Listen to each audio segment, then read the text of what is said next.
Welcome. In this session, we'll briefly explore an old geometrical problem. This is almost 400 years old, and it's called the Fermat problem after the famous mathematician. The problem is, suppose that we're given 3 points in the plane, and what we want to do is find the point in the plane that has the smallest sum of distances. We have to be careful when we state that. A typical way to formulate such a problem is to try to minimize the sum of the squares. And if we try to minimize the sum of the squares, we have a problem in linear data analysis. If we try to minimize the actual distances, we have a nonlinear problem.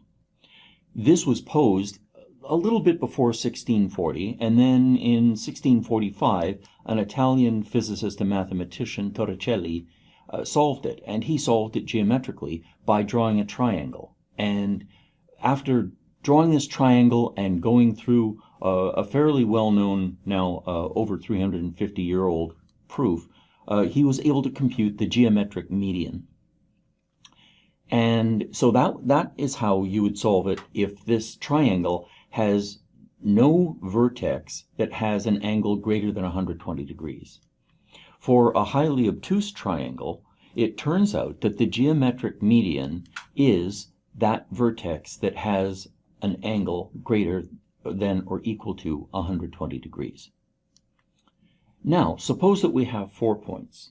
If these 4 points would form a convex quadrilateral, then it turns out that what we could do is we could take the line segment that connects opposite diagonals, and where those intersect is the geometric median.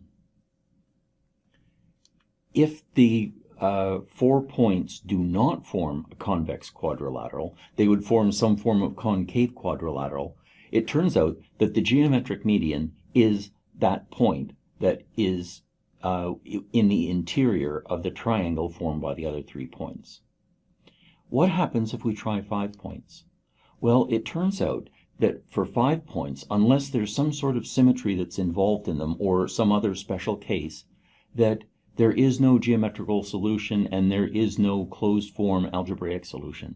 The only solution is one that we have to arrive at by means of an optimization. That is, we have to use some form of nonlinear data analysis.